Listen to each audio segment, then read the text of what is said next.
Sameera agent Vinod and టీంతో కలిసి తన కొడుకుని వెతకడానికి బయలుదేరుతుంది. ఆమెకి తెలియకుండా వాళ్ల కారుని ఫాలో అవ్వమని అభయ్ సెక్యూరిటీ గార్డ్స్ కి చెప్తాడు. అభయ్ సైకియాట్రిస్ట్ నళినిని తీసుకుని చెర్రీ దగ్గరికి వస్తాడు. విశ్వేశ్వరరావు దగ్గర మంచి కోడలిగా మార్క్స్ కొట్టేయాలని వాసుకి ట్రై చేస్తుంది. విశ్వేశ్వరరావు మనసులో ఏముందో అంచనా వేసే ప్రయత్నంలో ఉన్నాడు గోపాల్. రావుగారు ఓకే చేస్తే సంజయ్తో వాసుకి పెళ్లి తప్పకుండా జరుగుతుంది. వియ్యంకుడుగా నాకు వీళ్ల బిజినెస్లో ఎంటర్ అయ్యే అవకాశం వస్తుంది. ఒకవేళ అలా కాకపోయినా కూతురికి గొప్పింటి సంబంధం చేశానన్న పేరన్నా దక్కుతుంది. కానీ రావుగారికి వాసుకుని కోడల్ని చేసుకునే విషయంలో కాస్త పట్టు విడుపు ఉన్నట్టు కనబడడం లేదు. ఎంతసేపు ఆ అమృత ఫార్మసీ పేరు చెప్పి సతాయిస్తున్నాడు అని అనుకున్నాడు. పైకి మాత్రం రావుగారి సడన్ విజిట్ తనకి ఎంతో సంతోషం కలిగించినట్టు మొహం పెట్టాడు. అమ్మా వాసుకి, సంజయ్ ఇప్పుడెక్కడున్నాడో నీకు తెలుసా అని నెమ్మదిగా అడిగాడు విశ్వేశ్వరరావు. ఆ ప్రశ్న విని గోపాల్, పద్మ ఒకరి ముఖం ఒకరు ఆందోళనగా చూసుకుంటున్నారు. వాసుకి అయితే అయోమయంగా ముఖం పెట్టింది.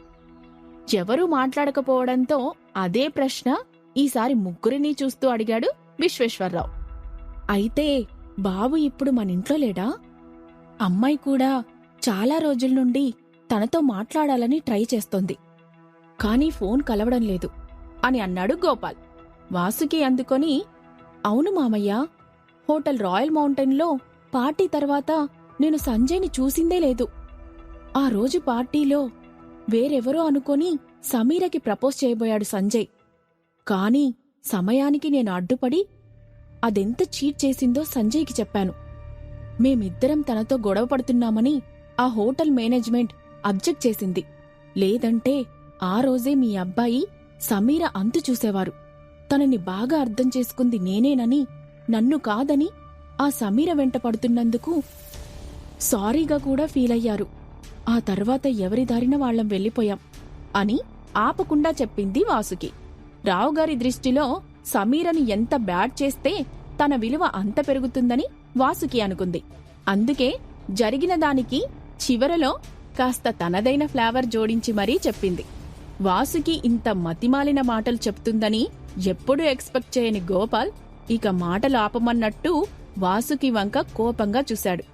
దీని పిచ్చి కాకపోతే రావుగారికి సమీర అన్నా వాసుకి అన్నా ఒకటే. ఆయనకి కావలసింది అమృత ఫార్మసీ. అది ఎవరి పేరు మీద ఉంటే వాళ్లని కోడలుగా యాక్సెప్ట్ చేసేందుకు ఆయన రెడీగా ఉన్నారు. ఇప్పుడు సమీర పేరు అనవసరంగా ఎత్తి అతనికి లేనిపోని ఐడియాలు ఇచ్చేట్టుంది అని అనుకున్నాడు గోపాల్. సరిగ్గా అలాగే ఆలోచిస్తున్న రావుగారు, ఇటు నుంచి కాకపోతే అటు నుంచి నరుక్కువద్దాం. అమృత ఫార్మసీ సమీర గురించేగా సంజయ్కి నాకు మధ్య ఇంత గ్యాప్ పెరిగింది. సమీర కోడలిగా తిరిగి నా ఇంటికి వస్తే ఆ ఫార్మసీ నాదే అవుతుంది.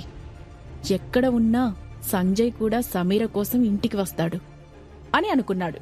ఆ ఆలోచన రావడంతో రావుగారి కళ్ళకి గోపాల్, వాసుకి యూజ్లెస్ క్రియేచర్స్లా కనిపించారు. ఇక వాళ్లతో తన పని జరగదు అని అర్థమవడంతో తను కూర్చున్న చైర్లోంచి లేచి నిలబడ్డాడు. మనం మళ్ళీ కలుద్దాం అని అంటూ వెనక్కి చూడకుండా అక్కడి నుంచి వేగంగా వెళ్లిపోయారు. తను మాట్లాడుతుంటే రావుగారు ఎందుకు సడన్ గా లేచి వెళ్లిపోయాడో అర్థం కాక వాసుకి బిక్కమొహం వేసింది. రావుగారు ఆ ఇంటి గేట్ దాటి వెళ్లేదాకా ఎలాగో ఉక్కబట్టుకున్న గోపాల్ వాసుకి మీద చేయి చేసుకోబోయాడు. అక్కడే కూర్చొని జరిగేదంతా చూస్తున్న పద్మ అతనికి అడ్డుగా వెళ్ళింది. ఎదిగిన ఆడపిల్ల మీద చేయి చేసుకుంటారా అని అంటూ గోపాలాన్ని పక్కకి లాగింది. లేకపోతే చూడవే, అన్నీ పూసగుచ్చినట్టు ఆ పెద్దాయనతో చెప్పాలా? ఏది చెప్పాలి, ఎంత చెప్పాలి అన్న జ్ఞానం ఉండాలి కదా. ఆయన ధోరణి చూస్తుంటే నాకేదో డౌట్గా ఉంది. ఇక ఇలాగే ఉంటే మనల్ని అస్సలు లెక్క చేయడు. ముందు ఎలాగైనా ఆ ఫార్మసీ మన చేతుల్లో పడాలి. అప్పుడు చూడు, వాడే బావగారు అంటూ నాతో కాళ్ల బేరానికి వస్తాడు అని ఫైర్ అయ్యాడు గోపాల్. వాసుకి ఏడుస్తూ తన గదిలోకి వెళ్లి తలుపేసుకుంది. తనని ఓదార్చడానికి పద్మ వెనకాలే వెళ్ళింది. ఇకపై ఏం చేయాలా అని ఆలోచిస్తూ గోపాల్ హాల్లోనే సెటిల్ అయ్యాడు.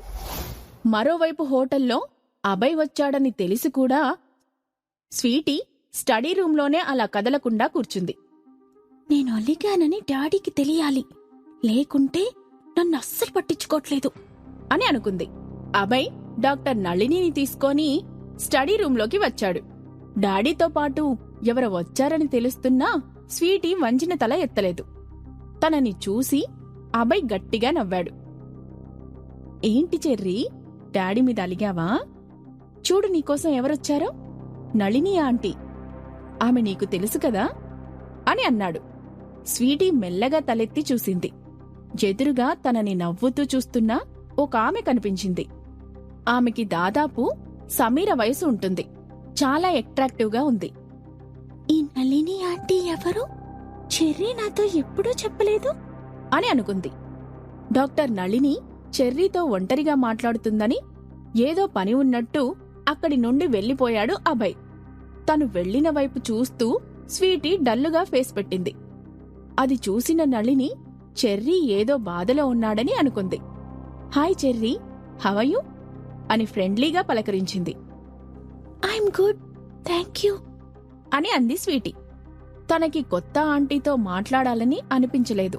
కాని ఎవరినీ హర్ట్ చేయకూడదు, అందరితో మంచిగా మాట్లాడాలి అని సమీర ఎప్పుడూ చెప్పే మాటలు గుర్తుకు తెచ్చుకొని కాస్త పొలైట్గా ఆన్సర్ చేసింది. ఇలా నేను సడన్ గా రావడం చెర్రీకి నచ్చినట్టులేదు అని అనుకుంది నళిని. నేనేదో వేరే పనిమీద ఈ హోటల్కి వచ్చాను. ఎలాగో ఇంత దూరం వచ్చాను కదా అని నిన్ను చూసిపోదామని మీ డాడీని కలిశాను. ఆయన మా చెర్రీ మంచి అబ్బాయి, బాగా చదువుకుంటాడు, ఇప్పుడు ట్యూషన్లో ఉంటాడు, తనని డిస్టర్బ్ చేయొద్దు అన్నారు. నేను లేదు సార్, నేను జస్ట్ పలకరించి వెళ్ళిపోతాను అంటే ఇక్కడికి తీసుకొచ్చారు అని అంది నళిని.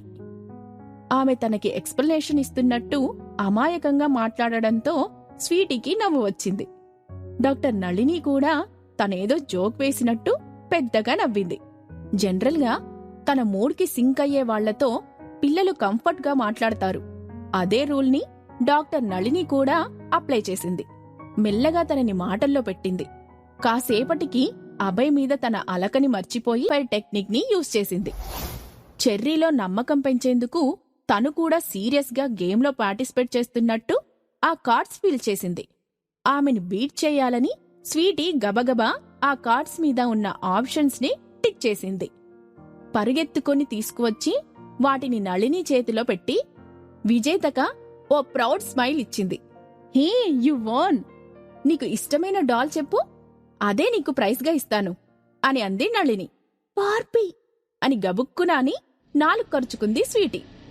ఇప్పుడు నేను చెర్రీ కదా, బాయ్ టాయ్ అడగాలి అని అనుకుని పోకీమాన్ అని అంది. తను బార్బీ అని అనడాన్ని విననట్టు నళిని ప్రెటెండ్ చేసింది. ఓకే అయితే నీకు పోకీమాన్ కొనిస్తాను అని అంటూ ఎంట్రన్స్ డోర్ వైపు నడిచింది. అరే, బార్బీ గిఫ్ట్ కాకుండా పోకీమాన్ తీసుకోవడమేంటి అని అనుకుంటూ డిసప్పాయింట్ అయింది స్వీటీ. తన మొహం చిన్నబోవడం డాక్టర్ నళిని గమనించింది. ఇక ఆ విషయం గురించి మాట్లాడకుండా బాయ్ చెబుతూ సూట్ బయటికి వచ్చింది. ఇంతలో ఆమె సెల్లో ఒక మెసేజ్ పాప్ అయింది. చెర్రీతో మాట్లాడాక తనని ఆఫీస్ ఛాంబర్లో కలవమని అభయ్ టెక్స్ట్ చేయడం చూసి గ్రౌండ్ ఫ్లోర్ వెళ్లడానికి డాక్టర్ నళిని లిఫ్ట్ ఎక్కింది.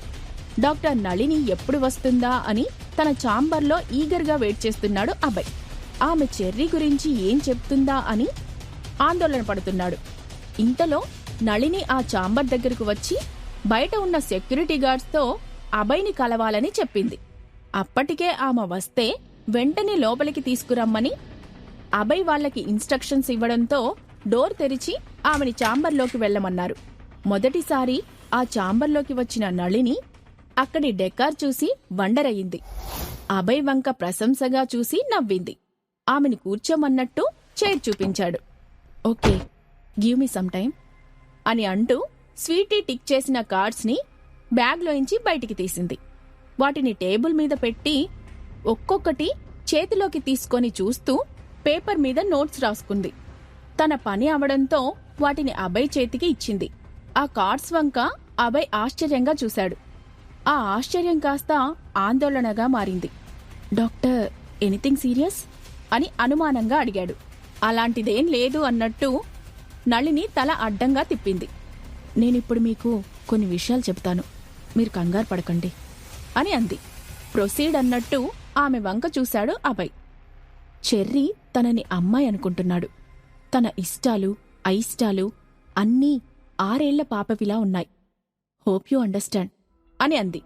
ఇవన్నీ ఆల్రెడీ అభయ్ అబ్జర్వ్ చేశాడు కాబట్టి అతను షాక్ అవ్వలేదు. ఇప్పుడు డాక్టర్ని పిలిచింది కూడా తనవి కేవలం అనుమానమా లేదా నిజమా అని కన్ఫర్మ్ చేసుకోవడానికి. చెర్రీకి అవసరమైన కౌన్సిలింగ్ ఇప్పించడానికి మాత్రమే. తన కొడుకు ఎలా ఉన్నా యాక్సెప్ట్ చేయడానికి, తనని ఇంకా ఎక్కువగా ప్రేమించడానికి, సపోర్ట్ చేయడానికి అభయ్ మానసికంగా సిద్ధమయ్యాడు. మీతో ఇంకో విషయం కూడా చెప్పాలి. చెర్రీ తను అమ్మ దగ్గర పెరుగుతున్నట్టు ఊహించుకుంటున్నాడు. ఆ భావన ఎంత స్ట్రాంగ్ అయిందంటే తను తల్లితో ఉన్నట్టు, ఆమెతో మాట్లాడినట్టు చెర్రీ మనసులో స్ట్రాంగ్గా ముద్రపడింది. ఇలా తను ఎప్పుడూ చూడని తల్లిని పర్సోనిఫై చేసుకోవడం మనం పాజిటివ్గా అర్థం చేసుకోవాలి. I think he needs a mother అని అంది. చెర్రీ అమ్మని తలుచుకోగానే అభయ్ మూడ్ మారిపోయింది. తన కళ్ల ముందు ఆమె ఉంటే చంపాలి అన్నంత కోపం వచ్చింది. అభయ్ ముఖం ఎర్రగా మారడాన్ని గమనించిన నళిని సైలెంట్ అయ్యింది. చెర్రీ గురించి అతను బాధపడుతున్నాడు అనుకుంది. కాసేపు ఇద్దరూ ఏమీ మాట్లాడలేదు. Don't worry sir, regular counselling ఇవ్వడంతో పాటు మీ సపోర్ట్ ఉంటే త్వరలోనే చెర్రీ నార్మల్ అవుతాడు అని అంది నళిని. అభయ్ ఇంకా ఆలోచిస్తున్నట్టు ఉండడంతో ఇలాంటివి డైజెస్ట్ చేసుకోవడానికి కొంత టైం పడుతుంది అని అనుకుంది. Cherry is perfectly alright. తనకి ఎలాంటి మెడికేషన్ అవసరం లేదు. నేను అప్పుడప్పుడు వచ్చి తనతో మాట్లాడతాను. క్లినిక్లో పేషెంట్స్ వెయిట్ చేస్తుంటారు. నేను వెళ్తాను అని చైర్లోంచి లేచింది నళిని. థ్యాంక్యూ డాక్టర్ అని అంటూ అభయ్ కూడా లేచి ఛాంబర్ డోర్ వరకు ఆమెకి తోడుగా వెళ్లాడు. డోర్ తెరవబోతూ నళిని ఆగింది. ఆమె వంక అభయ్ ఏమిటన్నట్టు చూశాడు. మీతో చెప్పడం మర్చిపోయాను. మేము ఆడిన కార్డ్ గేమ్లో చెర్రీ విన్ అయ్యాడు. తనకి పోకీమాన్ గిఫ్ట్ ఇస్తానని అన్నాను. తనకేమో బాబీ డాల్ కావాలని ఉంది. తనకి ఏమి ఇవ్వాలో మీరే డిసైడ్ చేసుకోండి అని అంటూ నళిని ఛాంబర్ బయటికి వెళ్ళింది. ఆమె వెళ్ళాక డోర్ క్లోజ్ చేసి తిరిగి తన చైర్లో కూర్చున్నాడు అభయ్. చెర్రీ గురించి డాక్టర్ చెప్పిన మాటలు అతని మనసులో ఎకో అవుతున్నాయి. ఏ తల్లి నీడ చెర్రీ మీద పడకూడదు అని అనుకున్నానో ఆ ప్రభావం తన మీద ఇంత బలంగా ఉందా? ఎక్కడ ఉందో ఆ రాక్షసి, కనిపించకుండానే మమ్మల్ని కాల్ చేస్తుంది అని అనుకున్నాడు. సరిగ్గా అదే టైంకి కారులో ట్రావెల్ చేస్తున్న సమీరకి వెక్కిళ్లు స్టార్ట్ అయ్యాయి. ఆమెకి మంచినీళ్ల బాటిల్ ఇస్తూ మిమ్మల్ని ఎవరో గట్టిగా తలుచుకుంటున్నారు మేడం అని సరదాగా అన్నాడు వినోద్. అది విని ఆ వెక్కిళ్లలోనే నవ్వుకున్న సమీర టైం ఎంతయింది అని చూసింది. మధ్యాహ్నం 1 గంట దాటడంతో తను దాదాపు 2 గంటలు నిద్రపోయినట్టు అర్థమై తనలో తానే నవ్వుకుంది. నేను ఎక్కడికి వెళ్ళినా నాతో పాటు ఈ నిద్ర కూడా వచ్చేట్టుంది అని అనుకుంది. అప్పటికే కార్ ఘాట్ రోడ్ దారి పట్టింది. దట్టమైన అడవి మార్గంలో కారు మెల్లగా వెళ్తోంది. అక్కడి వాతావరణం ఆహ్లాదంగా ఉంది. చుట్టూ ఎత్తైన చెట్లు, మబ్బు పట్టిన ఆకాశం కనువిందు చేస్తున్నాయి. సమీర నిద్రలేవడం గమనించిన వినోద్, లేచారా మేడం? కాఫీ ఏమన్నా తాగుతారా అని అడిగాడు. ఇక్కడ దొరుకుతుందా అని అడిగింది సమీర. ఇక్కడ ఏమీ ఉండవు మేడం. అక్కడక్కడ బడ్డీ కొట్టు ఉన్నా ఈ టైంలో కాఫీ దొరుకుతుందన్న గ్యారెంటీ లేదు. అందుకే ఫ్లాస్క్లో తీసుకొచ్చాను అని అంటూ వినోద్ కాఫీని డిస్పోజబుల్ గ్లాస్లో పోసి సమీరకు ఇచ్చాడు. థ్యాంక్యూ అని అంటూ దానిని అందుకొని సిప్ చేసింది. అభయ్ పంపిన సెక్యూరిటీ కార్ వీళ్లకి అనుమానం రాకుండా సేఫ్ డిస్టెన్స్ మెయింటైన్ చేస్తూ వెనకాలే వస్తుంది. కార్ ఫ్రంట్ సీట్లో కూర్చున్న అతన్ని అలర్ట్గా ఉండి స్పాట్ ఐడెంటిఫై చేయమని వినోద్ హెచ్చరించాడు. దాంతో అతను బిక్కుబిక్కుమంటూ దిక్కులు చూస్తున్నాడు. సమీర ప్రయాణం ఎలా కొనసాగింది? అభయ్ చెర్రీకి ఏ డాల్ కొంటాడు? ఈ ప్రశ్నలకు సమాధానాలు తెలుసుకోవాలంటే నెక్స్ట్ ఎపిసోడ్ వినాల్సిందే. క్రింద ఇచ్చిన లింక్ ని క్లిక్ చేసి పాకెట్ ఎఫ్ఎం యాప్ ని ఇన్స్టాల్ చేసుకోండి. Stay tune to pocket FM.